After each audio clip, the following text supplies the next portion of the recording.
Sobre este tema vamos a platicar con Juan Martín Pérez García, coordinador de Tejiendo Redes por la Infancia. Juan Martín, ¿cómo estás? Buenas noches, qué gusto saludarte.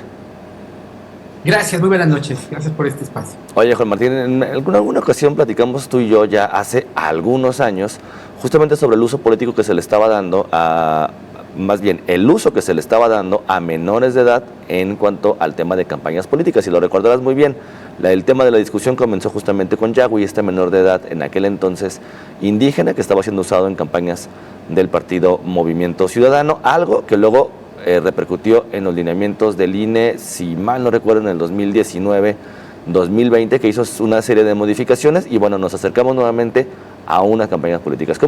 ¿En dónde estamos parados en este momento? Sí, gracias por el seguimiento, porque además hay que recordar que este hecho se repitió. Fue Así es. 2018 cuando no existía lineamientos y en aquel tiempo el Partido Movimiento Ciudadano se amparó bajo esa lógica de que no era ilegal. Nosotros colocamos que era antiético y que violaba en una interpretación bajo el principio pro persona, violaba los derechos de este niño indígena porque era convertirlo en objeto como instrumento de campaña, explotar su imagen de niño indígena y no, digamos, reconocerle como un actor y como un excelente cantante que lo es, ¿no? Repitieron esto e incluso después de que 2019 logramos con el Instituto Nacional Electoral los lineamientos, en 2021 volvieron a repetir la misma fórmula, pero ahora en 6 estados de la República, con presidencias municipales y el gobernador de Nuevo León, que además fue el que más usó a este niño. Y algo que en estos años, entre 2018, 2019, 2021, mostramos es que este partido solo utilizó al niño porque literalmente lo abandonó. Es un niño que siguió viviendo en condiciones de pobreza en Zacatecas y lo que advertimos en 2021 cuando fue sancionado por el Instituto Nacional Electoral del partido Movimiento Ciudadano con casi $1,000,000 y que posteriormente en la sala especializada por redes de corrupción se anuló la multa, pero lo que anticipamos tanto en la sala especializada como en el INE era el impacto negativo en la vida del niño, que recordarás también fue documentado por ustedes. El papá de este niño fue secuestrado en el estado de Zacatecas. Afortunadamente logró regresar con vida, pero es una demostración de no solamente el acoso que él vivió en línea, la discriminación racial, las amenazas de muerte y posteriormente el secuestro del padre, que por eso insistimos en lo delicado que es involucrar a niños y niñas en procesos electorales. Los lineamientos están disponibles, así se conocen lineamientos de participación de niños y niñas en procesos electorales en la página del Instituto Nacional Electoral. Y esencialmente, por resumir, tiene 3 grandes componentes. Solamente puede participar niños y niñas cuando se esté hablando de sus derechos, de tal suerte que eso evita que sean usados como objetos o como escenografía.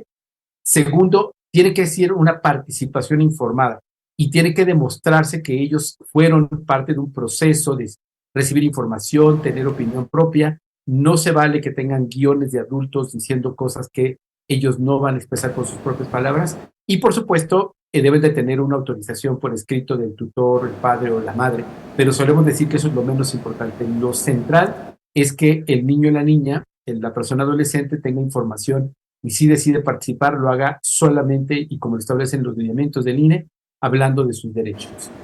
Oye, Juan Ramón, pero además, bueno, a ver, el caso del Movimiento Ciudadano quizá fue el más emblemático con Yagüi, pero luego también lo vimos en todos los partidos. A ver, Ricardo Anaya salía, recordarás tú bien, con sus hijos, tocando el piano, dando discursos, en el mismo Nuevo León, ¿no? Samuel García, también incluso con un niño del DIF, que también luego generó una serie de denuncias por parte de ustedes, donde se le estaba dando evidentemente otro uso completamente distinto y que además, bueno, pues ahí sigue lamentablemente el menor de edad. Y esto ha sucedido en prácticamente todos los estados, en prácticamente todas las campañas. Existen los lineamientos, Juan Ramón. ¿Qué tanto los van a respetar o crees que los vayan a respetar los políticos en estas próximas campañas? Pues claramente no lo van a respetar. Entiendo que están haciendo un cálculo económico, cuánto les sale posiblemente la multa y cuánto van a tener como negocio de prerrogativas o presupuesto público por el incremento de votos. Hemos estado insistiendo que esto es muy perverso, usar a niños para generar emociones positivas o sensibles con el público que va a votar es antiético. Esto lo usó Hitler y pongo el extremo de cómo se pueden usar a los niños como instrumento para fines perversos. Y aquí los partidos políticos están obligados a cumplir con la ley. Si un partido político viola intencionalmente la ley, claramente no va a ser ningún buen gobierno, porque si para llegar a el espacio de elección y para poder asumir una responsabilidad administrativa violan la ley, claramente no será alguien que respete el marco normativo mexicano cuando estén en la responsabilidad pública y administrativa. Que además Es central también aquí recordar que el Instituto Nacional Electoral tiene la obligación de actuar de motu propio, no tiene que esperar a que nosotros, las organizaciones u otros partidos, presentemos las denuncias y las evidencias. Tienen personal y equipo para poder hacer la actuación, incluso emitir medidas cautelares. Estamos ya insistiendo para que esto se pueda hacer porque estamos muy próximos a esta contienda y como ya lo comentas, en realidad no solamente fue el más grotesco, más burdo lo que hizo Movimiento Ciudadano y se perfila que lo va a repetir. Por supuesto estaremos ahí trabajando en ello, pero otros partidos ya lo han estado haciendo.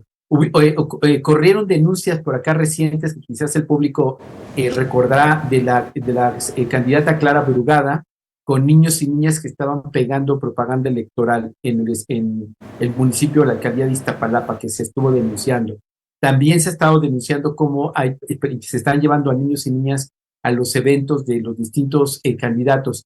El usar a sus hijos o hijas, o ahora Samuel y Mariana otra vez usando ahora a su niña. Este tipo de cosas violan los derechos de estos niños y niñas porque no son objetos de propiedad. Incluso en el caso de este niño indígena Yahweh, aun cuando el papá diera el consentimiento, el padre no puede estar por encima de los derechos y la integridad de su hijo. Entonces, por eso digo que la firma del papá o la mamá es lo menos importante. Tiene que existir garantías de que no va a afectarles en su vida. Y es importante también recordar que estamos teniendo las de 2018, las de 2021, fueron campañas llenas de sangre y estas no van a ser de excepción.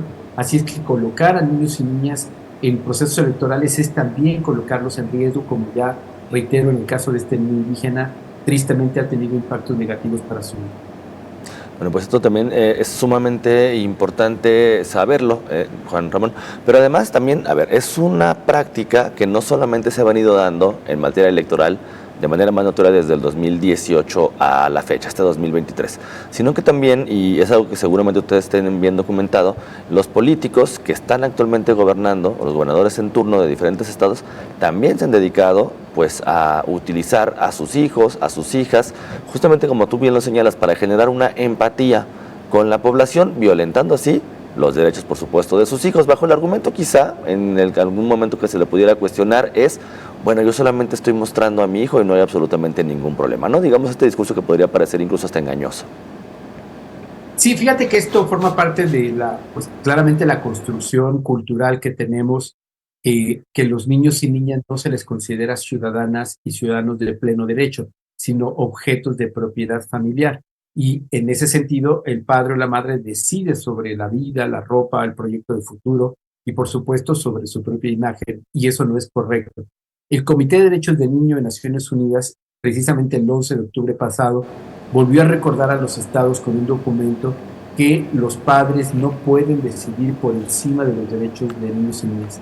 En ese caso tiene que intervenir el Estado porque son ciudadanos de pleno derecho, es decir, con derechos propios. El ejemplo concreto es con el derecho a la imagen. Así como tenemos una ley que protege ya a cualquiera de nosotros respecto a nuestros datos personales y nuestra propia imagen, también a los propios niños y niñas alcanza esta protección. Pero incluso tenemos que tener una protección reforzada porque en el lenguaje, digamos, digital o tecnológico le llamamos huella digital.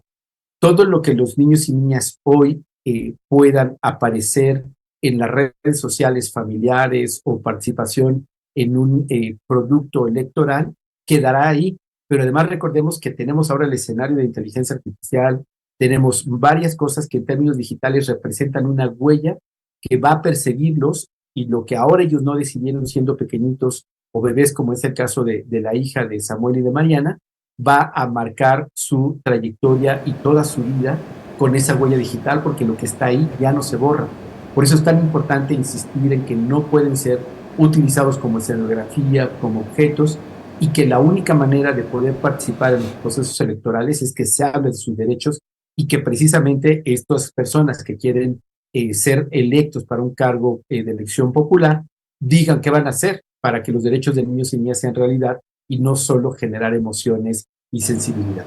Solamente para hacer un recuento, se les tiene que hablar de sus derechos, los niños tienen que saber además de qué están hablando, ¿no? Cuál es el discurso que están dando y lo menos importante, que es lo que señalas tú, la autorización por escrito de los padres, porque, bueno, no pueden estar por encima de los derechos de la infancia. Juan Martín, pues hay que estar muy atentos, ¿no? En este proceso electoral, finalmente cómo actúan los políticos, bien lo señalas tú, si evaden o brincan la ley o la violan por encima, haciendo un cálculo económico además, ¿no? Bueno, pues ya nos da una idea de cómo piensan gobernar. Pero además me parece también importante estar muy atentos a si realmente las autoridades toman cartas en el asunto, investigan y denuncian, o simplemente se hacen de la vista gorda.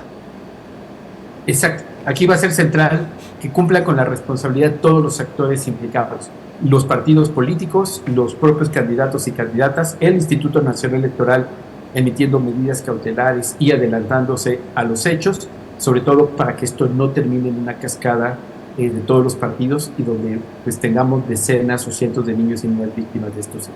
Pues ahí está Juan Martín Pérez García, coordinador de Tejiendo Redes por la Infancia. Muchísimas gracias como siempre por atender esta llamada y bueno, pues atentos y al pendiente justamente qué pasa con los derechos de los niños en esta campaña electoral.